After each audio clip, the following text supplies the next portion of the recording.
Well, now they've been able to program movable liquid metal, so Oh yeah.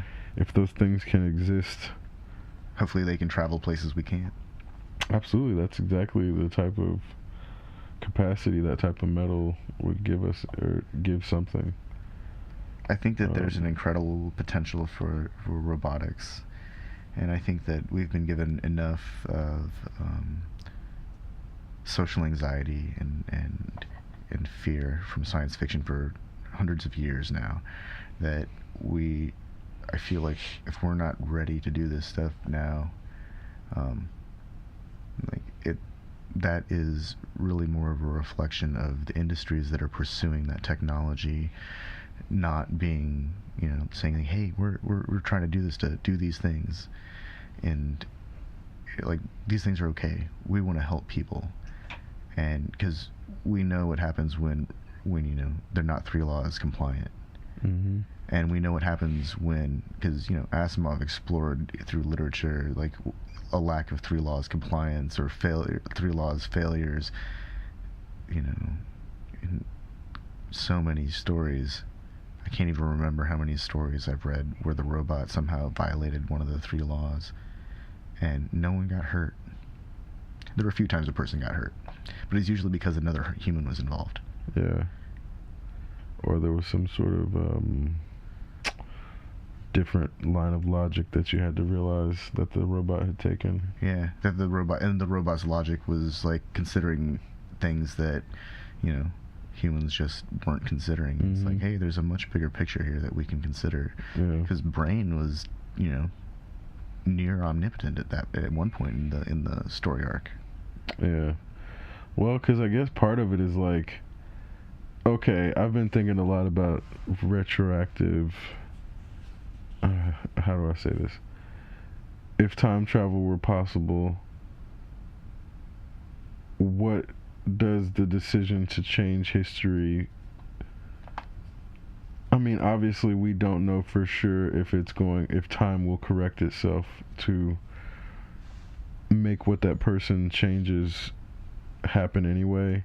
But what it really comes down to is like, I don't know if everyone has thought about this, but baby Hitler, like, so if you go back and give his dad a good job, and I mean, there's so many different things that you could do, like, whereas like the ultimate is to just kill baby Hitler, like, where you're like, do you kill baby Hitler or not? Like, because baby Hitler has not become Hitler yet.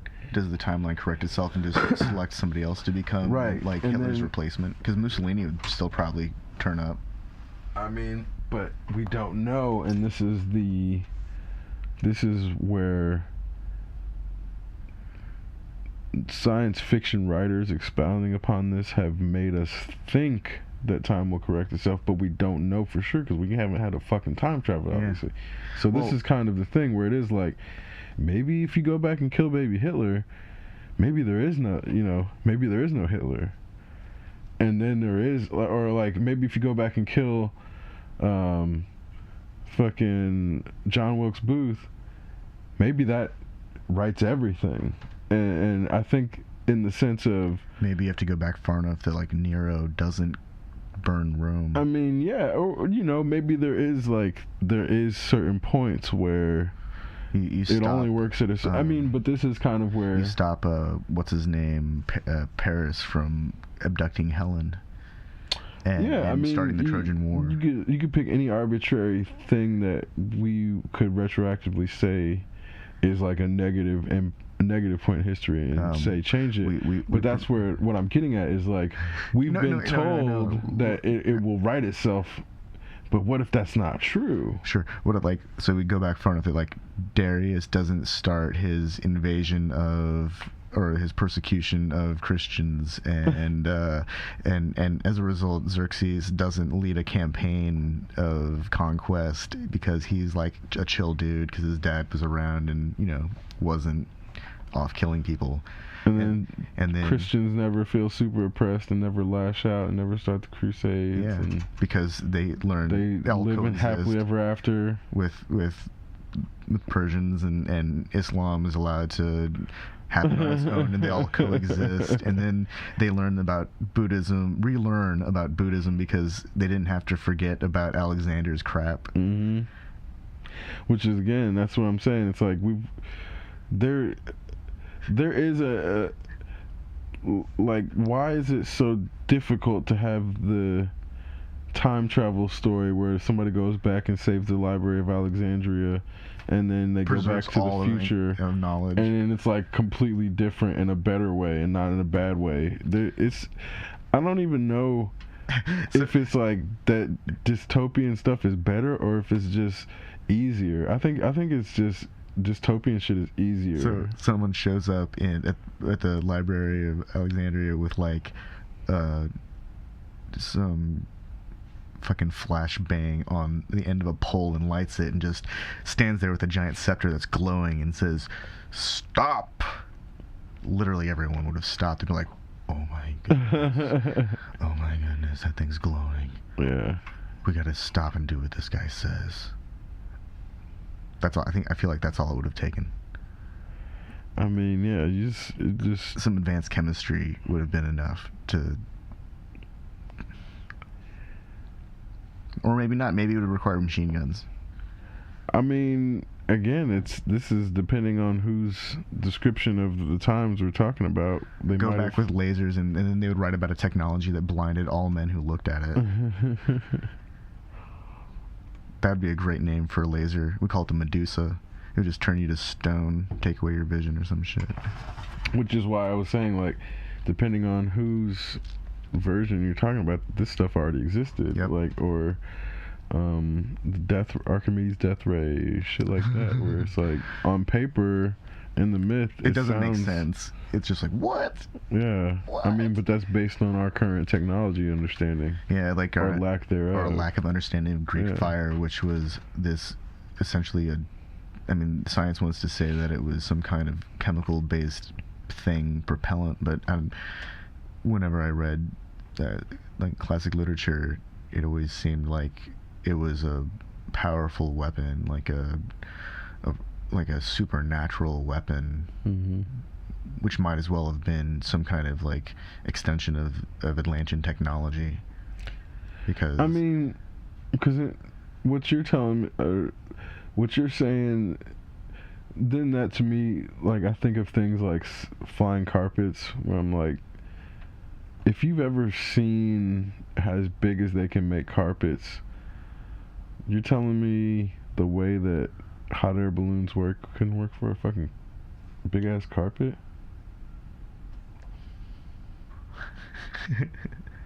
I mean, the physics should work out pretty much the same if it's a big ass carpet, which they can make. Yeah. I mean, when I say big ass carpet, I'm not talking about like, this is not something anyone could fit in their house. No, we're talking about like 40 foot by 80 foot of carpet. Yeah, exactly. And it's like one carpet. Yeah. And even somewhere, I think, bigger than that, where you're like, you have to, when they display these in museums, there's whole, palace-sized right carpets. Yeah, these are big room, like auditorium or gymnasium sized rooms that they have, or I guess gymnasium size spaces to present these things. It is like, so you're telling me the right one of those wouldn't work like hot air balloon if it was made from silk and had some kind of like really advanced power source that could channel heat. And I think that's the principle behind that kind of stuff, right? Some kind of like imbued with some kind of can't really understand. Somebody could fucking you just have one fire and somebody who like occasionally blows a fireball and the bellows, like, because part of it is like to be able to change the temperature, like add a little more heat, blow a fireball. Like you wouldn't have to have a fucking piece of machinery to make these things happen. Yeah. And people make them overly complex in order to I feel like there should be some kind of... Because the issue is, think about this. You're sitting around a fire. It just has to put hot air. It doesn't even have to put fire underneath it. Well, exactly. And this is kind of, again, it doesn't take much for someone to realize that hot air makes things rise. Because what I'm saying is, you get sitting around a fire. You can throw a paper... somebody throws like some leaves into it, and the leaves start rising, and then that gives them an idea. Yeah. That's all it takes. It doesn't take somebody sitting in physics class for years. The guys who wear the wingsuits and go flying down the sides of mountains, they figure out where the thermal updrafts occur, so they can ride those things higher, so they can keep on flying.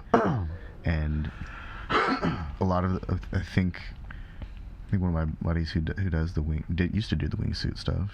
He said that, like, a lot of that stuff you can kind of predict where it is, because it happens at like boundaries, surfaces change, and I don't know anything about that stuff either. I always wanted to try it.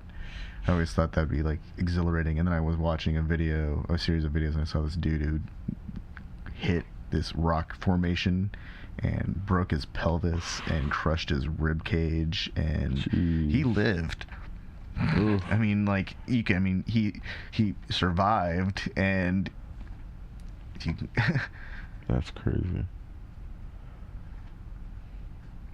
And then I see videos of people like flying in those things and then landing in, a parking lot full of cardboard boxes. And it's like, what? What? Why? Yeah, humans are odd. We have this incredible capacity to do really absurdly life-threatening things. You find greatness at the outer skirts of stupidity. It's like, well, maybe it's got something to do with simulating being chased by a tiger, or or a bunch of a baboon chasing me would be terrifying, because I can't run. I think those things can run pretty fast.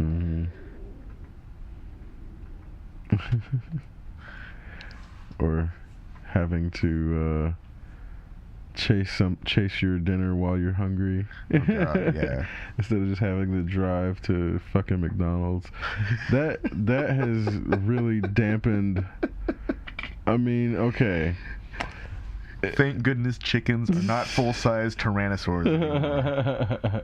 One of my friends was telling me about a study where they attached a yardstick to a turkey, and then it bent forward and started walking around like we imagine all raptors walking. Yeah. And that kind of stuff blows my mind. And today I saw a picture of some modern day bird, some giant bird, and the caption is like, "Tell me that dinosaurs don't exist." And the thing has, it looks like a prop from Jurassic Park. That's what it looks like. It looks like a dinosaur. Yeah. And have you seen the meme? It's like, science can't prove that dinosaurs didn't have hair, and then they show a dinosaur that only has long hair on top of its head, but nowhere else on its body. It's like, so we don't know that this didn't exist. Like, yeah, that's pretty great.